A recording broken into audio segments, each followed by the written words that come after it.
I want you to take me there. Take you where? Hello and welcome to episode 67 of Popcorn and Prosecco, a show that's all about talking about movies. I am Perri Nemiroff, and here are my co-hosts, Kristy Puchko and Angie Han.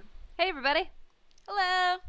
Alright, so first up is going to be our hot topic of the week, which is a certain something that happened on Game of Thrones this weekend, and then we're going to follow that up with our big review of the week, which is of Tomorrowland. So, first up, Game of Thrones. Kristy, I'm sure you're eager to get to that one. I am. Okay, so here's the thing. We're going to talk about Game of Thrones last episode. If somehow you haven't seen it and you haven't been spoiled by the internet and the world at large, jump ahead 5 minutes in the conversation. You can skip this. But what we happened? should clarify, depending on when you're watching, this is the episode titled Unbowed, Unbent, Unbroken, or something like that. I think it's episode 6. Good point. Yes, it's episode 6 of season 5. Good point, Angie. Thank you. So, as you guys know, I've been recapping Game of Thrones for spin-off this season, and Sunday night, guys, it hit me hard because we were having a good time. Fun things were happening, and then Ramsay married and promptly raped the shit out of Sansa Stark. And that's not something that happened in the book, and yes, there is a character who is raped by Ramsay, and she is kind of taking that character's arc and da-da-da-da-da. But the big debate is, should Game of Thrones have rape Sansa Stark, basically, and not can they, because that's a lot of people are trying to derail the conversation and have it be like, well, you can't say they can't do it, and it's like, I don't think anyone is saying they can't show rape on the show, because for one, they do a lot.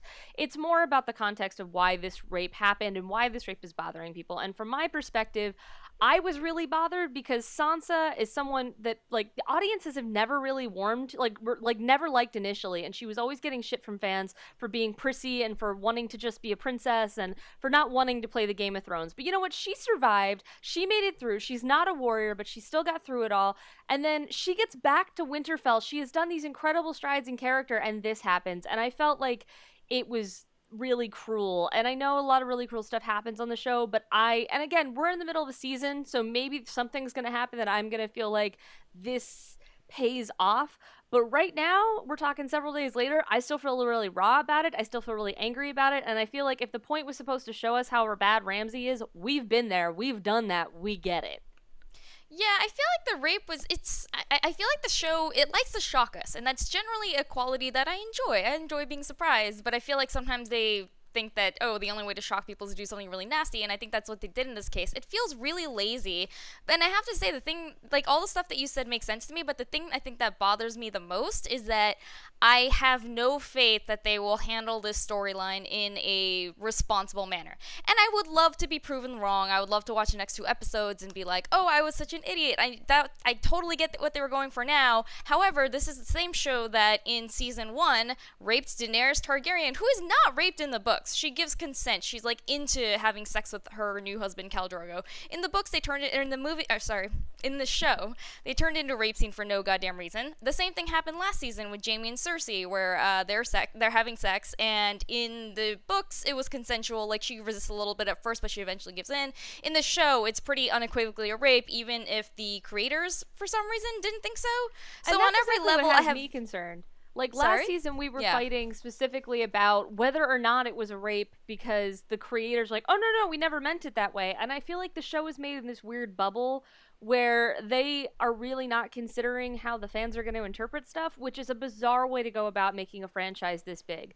Like, yeah, they should be true to their vision or whatever, but, like, when the fandom is like, no, that was a rape, and then the show doesn't recognize it, there's a really strange disconnect. At least this time, and hasn't learned the show from seems it. to realize that it's a rape, so I guess that's something. But it's like you said, I feel like they use rape as a cheap plot device a lot of the time to just be like, shocking, right? Just like when Ned got decapitated, and I really hate when people draw that comparison because, guys, most of us don't fear actually getting decapitated in real life, but rape is an actual fear that a lot of people have. So and one that the show treats too lightly in the exactly. past. You shouldn't just poke that button to be like, right?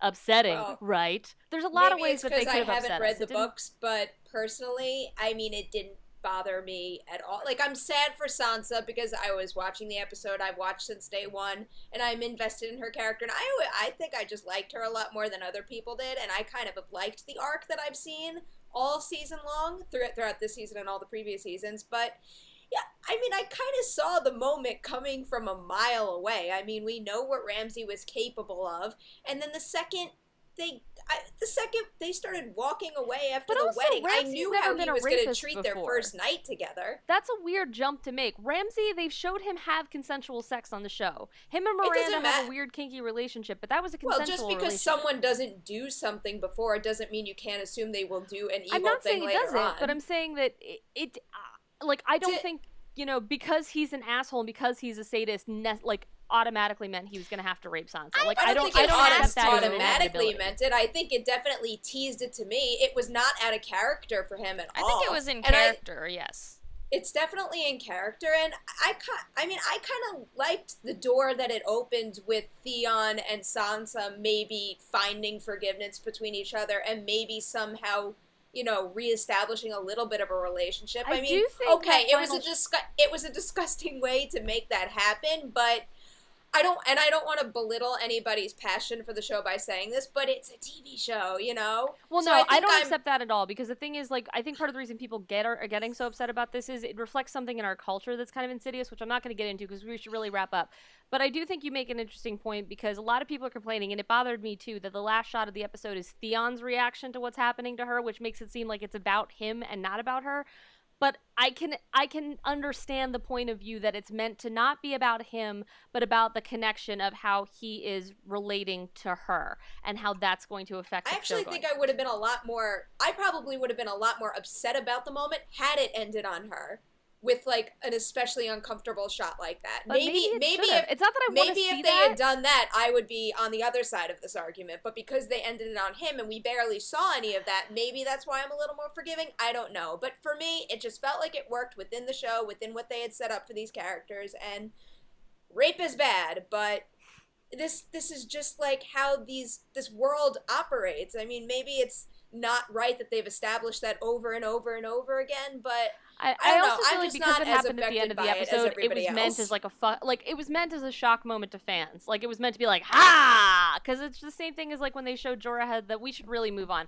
But when they showed that Jorah had contracted the grayscale, like, it was meant as a big like, ooh, like, and that feels cheap and gross to me, and it makes me angry. And honestly, if I weren't recapping, I'd probably give up on Game of Thrones at least for a little while, because I'm not looking forward to Sunday, and that sucks. But we're going to move on to Tomorrowland, because we'd already talked more about this than we probably should have, but it's cool. Tomorrowland! Take it, Angie. All right, Tomorrowland, on a completely different note that has nothing to do No with one the gets previous raped in topic. Tomorrowland. There you go. That is true. Spoilers. No, I'm just kidding. Okay. So, Tomorrowland by Brad Bird. Bound by a shared destiny, a teen bursting with scientific curiosity and a former boy genius inventor embark on a mission to unearth the secrets of a place somewhere in time and space that exists in their collective memory. That doesn't really make any sense. It's about Britt Robertson?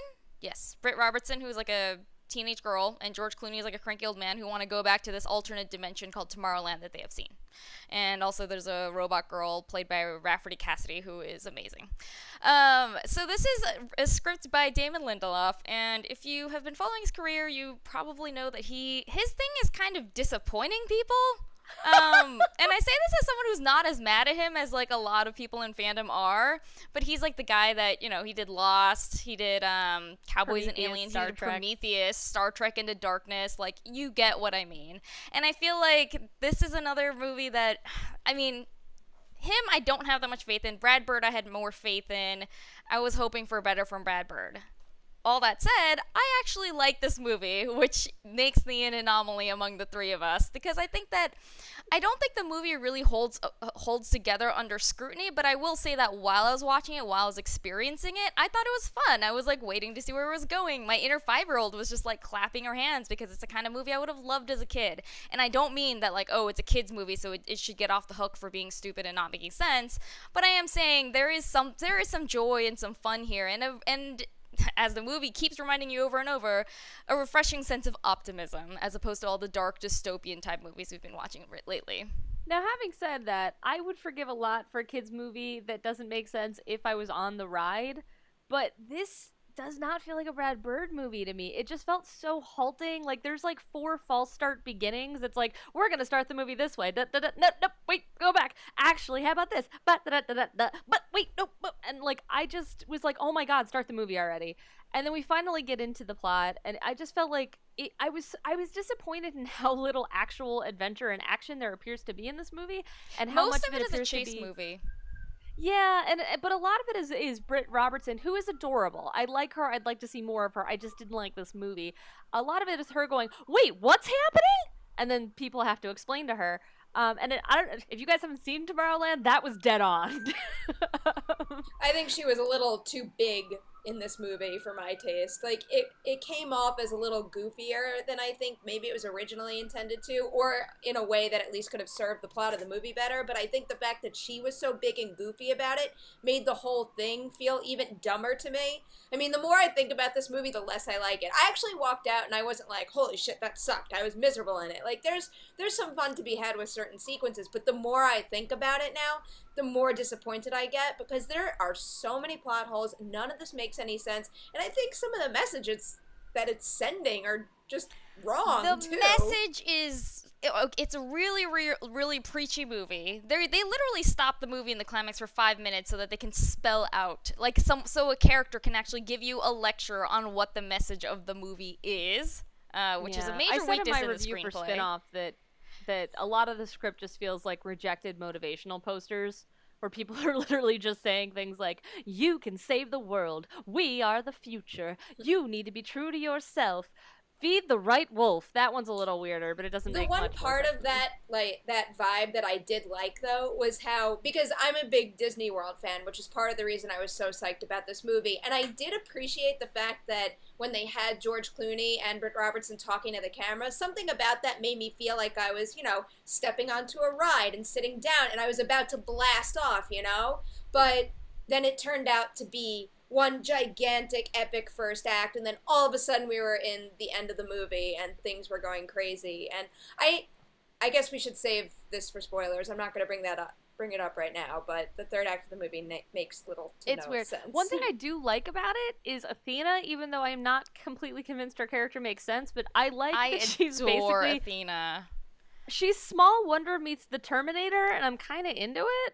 Like, she looks like an 11-year-old British girl with tons of freckles, which also just seeing freckles in a movie was There's kind of also exciting. like a bit of like Mary Poppins to her. Like, she's just this person who comes in and seems like nonsense, but she's actually completely no nonsense and like very dry and bossing people around. And the funny thing is, she feels more real than any other character in the movie, which she shouldn't for a reason. But everybody else is so incredibly one-dimensional, and she is just not at all. And I actually believed that she really felt those feelings too, whereas everybody was kind of playing. Well, what they had to. There's she has a big speech in the end, and you're like, no, we know. It's that's kind of the other thing is I get that it's a movie made for kids, but it treats kids like they're stupid. Is it really made for kids though? Because I never got that impression until I actually saw the movie. And if I had seen this movie as a kid, I would like to think that I was a little smarter than that. Then you were smarter than me, because I would have loved it. Well, I think that it's meant to tap back to that Amblin vibe of where there is a sense of danger, because there is some violence in this movie that I was actually really disturbed by, and I was like, oh, they get away with it by making the violence aimed at robots, so it's not like you see human body parts flying around, or nobody gets so much. But they do look like humans. No human gets so much. No, as a that's scrape, not entirely true, because they blasted cops to dust. Oh, that's true. That's true. There was but that there's no blood. And it's the MPA practically hates blood. Incinerating a human being right in front of you. It was a little It's Transformers blood 4 that the for me, MPA where I was like, hates. what just happened? We were watching a fun family movie, and then that happened. I'm not sensitive to those types of things at all. And that's the first thing I thought was that's a bit much, isn't it? It just threw me because I didn't expect that from this jaunty Disney movie. I was like, you just eviscerated some cops who were not doing anything wrong. It was weird. But I mean, there are parts of this movie I like. I also like that Katherine Hahn and Keegan-Michael Key, who is my favorite part of Pitch Perfect 2, get to pop in. That's and I his just new like that thing they now. work. He's being the best part of movies that Kristy otherwise doesn't like is his jam now. I'm just gonna have to start tweeting and be like, thanks. Not explaining why, just writing thanks. That scene was pretty unnecessary, though, in the context of the No, story. totally. It looked really cool, though. They were dressed all funky, and it was set in this really cool shop with all this old school, movie and toy paraphernalia. I like that. I have a suspicion that Brad Nerd is a comedy geek that was like, I'm gonna bring in as many actors as I like that I can, because like Judy Greer is in this movie for like 2 seconds. I was thinking and you have to more listen like for he's her, like, now that you don't see her. like now that this is a Disney movie and they own Star Wars, let's just shove in as many Star Wars toys as possible, because that's all I saw in that shop. There were also some Iron weird. Giant toys, so That's you know. true. That's There was, true. and there was an Incredibles toy. Yeah, so they Yeah. weren't just promoting other Disney movies; they were also promoting other Brad Bird movies. Great. Yeah. Which, like, the thing is that all those things hurt me because I was like, The Incredibles is so much better than this. The Iron Giant. It's just like, the thing is that those movies to me were big on spectacle, but also had a story that really hit me at my core and made me want to reach out to it and connect to it. And I liked, like, you know, they have charming actors in this. Britt and George are charming. But I didn't really feel invested in their journey. I didn't really understand what they were doing. Like, it was really hard to feel on board. And considering it was Brad Bird, like, I think, you know, I was like, at first I was like not on board and I was confused. And then I just started getting mad where I was like, I expect so much more of you, sir. Well, and like, movie was very repetitive. Like, when you think about it, how many times in this movie did Britt Robertson touch that pin and go, oh my god, did anybody see that? And then on top of that, it's like when they zip off in some sort of machine, like, first they go out of George Clooney's house in the bathtub, then they transport themselves I'm just gonna transport themselves to, like, a place, and then it happens again. That's 3 times, and that's part of the reason that the movie never moves forward, because it's the same shit happening over and over again. Yeah, like, I thought a lot more of the movie would actually be in Tomorrowland, but we don't get there until very late, which felt strange to me. And I have a major complaint about Tomorrowland, which is that, like, the first time you see it, it's fun. You're like, you see it for the first time with Britt Robertson's character, and you're just like, ooh, what is this place? And that's, like, the best. Oh, actually, I lied. That is not the first time you see it. But my point being, that's like the most exploration you really get from that world, because after that you don't really see it that much, and when you do, you don't really have any sense of what this place is. And I mean, at first it makes sense because the characters themselves don't really know what it is, but at the end of the movie I was like, I still don't understand. Is Tomorrowland a city or like an entire planet? What happened to all the people living in it? Where did they go? That was one thing that I kept writing what purpose does this place serve? Like, for all this movie keeps explaining things to you, it actually doesn't explain some really basic facts. Like, it that was doesn't one of the points I building kept making when I was writing about the promotional campaign, is that all I wanted to see was more of Tomorrowland, because I love when they create new worlds and cities and, like, you know, futuristic vibe where you can explore what people do on a daily basis and all that kind of stuff. But they were keeping it out of the promotional campaign, and I'm like, oh, good idea, Disney, you know? But, like, in the end, they're just, I mean, they pretty much put it all in the trailers. There just wasn't that much of it in the movie. Yeah, exactly. Yeah, I was really surprised at how bad the world building is in this, because they would mention stuff like, oh, those are AAs, or this is Ultra Plus, but it still just feels like it has no relevance. Like, none of the stuff sticks to build a world that makes sense. And, you know, we were joking after the screening that Mad Max has just destroyed us for the rest of the summer, because Mad Max was so good at so many things. And, like, you know, having seen the world building in Mad Max where every detail gives you a concept of part of this world, Tomorrowland didn't feel distinctive enough for me to feel like I understood this world, and the dialogue was not helping. It's another, and I don't dislike Lindelof. I appreciate his ambition and how he wants to take on big questions, but his inability to actually deal with those in a way that makes sense is just increasingly annoying. All right, let's move into spoilers before I explode. So, spoilers for Tomorrowland. Spoilers. If you have not seen Tomorrowland and do not want the movie spoiled for you, stop watching now. Okay, here we go. I just don't get it.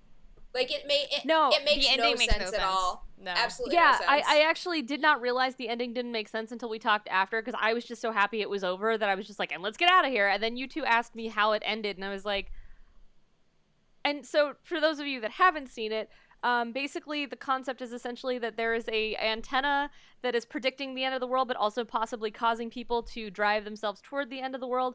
And so they tear it down, and then they bring new people to Tomorrowland. And I'm unclear if A, it's to fix the world so that it won't end, or B, it's just so that Tomorrowland can be a place where eventually all humanity can like go and be instead. I genuinely don't know. How I took it, because there was a line that directly referenced this in the movie, was that the damage has already been done because all the bad shit has been projected to the world, and now they need to fix it. The problem with that ending, though, is just that there's no sense of urgency whatsoever. So, like, it's not going to make the audience think any of that. But then another problem I had with that is, why the fuck didn't Hugh Laurie's character just fix shit? Like, why didn't he call Frank and be like, make people happy again? Why did he let There's no indication that he even Tomorrowland, where tried, he no. lives, to go to shit? Like, did he want to live in a wasteland? I just don't get what he wanted Well, out like, of all I of didn't it. understand the motive of the Hugh Laurie character. Like, why? Like, I understand being frustrated with humanity and maybe even giving up on humanity, but if you gave up on humanity, why bother pushing them to the brink? It's Why the not just same- cut what ties? Look, effect you did guys, it's humanity the have on same- him? It's the same motive that Ultron had in Avengers Age of Ultron, which is basically that he just looks at humans and is like, oh, they're shitty. Fuck this. They Destroy just them all. established no connection between Tomorrowland and the world, also- really. Are the AAs robots? Because they call them that, but only after she's like, well, not actually. And I was like, so what are you supposed to be? Like, I think they're robots. don't She has. you know, she's like made out of mechanical parts. She's a robot. they're That's made fine. out of mechanical parts, but I felt like there was supposed to be some implication that they are like, are they like Ava or something where they are a robot but they have a sense of humanity or whatever? Like, I didn't Yes. really understand what Yes. their deal was supposed to be. No, she's like Ava. She's a robot, but she clearly has sentience because she's capable of caring about things and laughing and like you know. So yes, but if we're ready to wrap up, overall, Tomorrowland, should anyone see it? Kids, adults, anyone? You guys? I mean, like, There's better it's stuff not to say. it's not offensive. I don't know. I feel like the most positive thing I can say about this movie is there's no rape in it. Boy. Well, that's more than you could say for some movies. I think there's some fun action sequences. Like, I thought the scene in George Clooney's house was pretty cool, and like some of the visuals are neat. But yeah, is it worth spending the money? Because tickets are insanely expensive at this point. I'd say go see Mad Max. Even if you've seen Mad Max already, just go see that again. I Yeah. wouldn't say go out of your way to watch this movie, but that said, especially if you're watching it with kids, I think it's like a fun adventure. I mean, I know that even I have criticized it a lot, but when I was watching it, I was invested. I cared about the characters. I thought the action set pieces were entertaining. So mine is a very qualified, like, sure. All right. So that's it for Tomorrowland. Let's hope for a better next week, Yeah, guys. Let's hope really. for a better Tomorrowland. I knew you were gonna do Yeah. that. I would like that. That is a wrap on episode 67 of Popcorn and Prosecco. You can find us all over the web on YouTube, on our YouTube channel. We're also on iTunes, where we would love if you could rate and comment. And then we're on Facebook. Please go like us there. We are on Twitter at Popcorn Prosecco. And then we have a website, popcornprosecco.com. And all three of us are all over the internet as well. Angie, you want to take it first? Yes, you can find me on Twitter at AJHAN, and I write for slashfilm.com. Kristy? I'm at Kristy Puchko on Twitter. That's KristyPuchko. And I write all over the internet. I'm doing recaps on spin-off for Game of Thrones, and you can find my career highlights at decadentcriminals.com. Right now I have a fun piece of Vanity Fair, so go check that out. It's all about some of my favorite movies of the year, including Slow West, Ex Machina, Avengers Age of Ultron, and Mad Max Fury Road. All right, and I'm at P. Nemiroff on Twitter, and you can catch my writing on Collider.com. So thank you guys so much for watching, and until next week. Hey guys, check this out. Whoop, whoop.